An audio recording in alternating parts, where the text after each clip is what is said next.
భగవత్ భక్తులకు స్వాగతం సుస్వాగతం.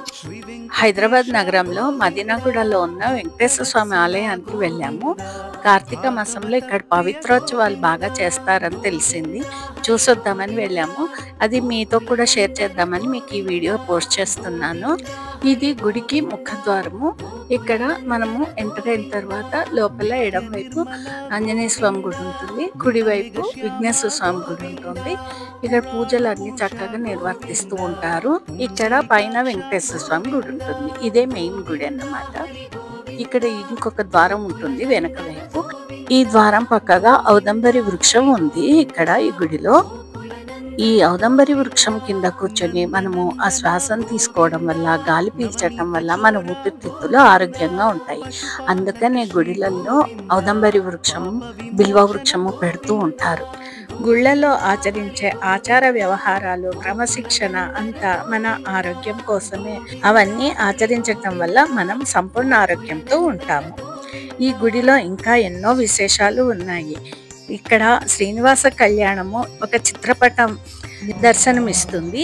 ఇది చూపించి మనం పిల్లలకి కూడా శ్రీనివాస కళ్యాణంలో సప్తమహర్షులు, దేవతలు పాల్గొన్నారని కూడా చూపించవచ్చు. ఇలా ఎన్నో విశేషాలు ఉన్నాయి. చూడటానికి చాలా అందంగా ఉంది. పైన వెంకటేశ్వర స్వామి పక్కన ఇద్దరు అమ్మవార్లు ఉంటారు. పవిత్రోత్సవము 3 రోజులు చేస్తారు. ఈ పవిత్రోత్సవం చేసిన రోజులలో అలంకారాలు స్వామికి, అమ్మవార్లకు చాలా చక్కగా సుందరంగా చేశారు. స్వామిని చూడటానికి 2 కన్నులు సరిపోవు, అంత చక్కగా అలంకరించారు. ఎంతో నిష్టతో పూజ, యాగము, పవిత్రోత్సవము, యజ్ఞము చేశారు. ఆ సమయంలో మనము అక్కడ కూర్చొని ధ్యానం చేసుకుంటే ఎంతో మంచి వైబ్రేషన్స్ కూడా కలిగిస్తాయి.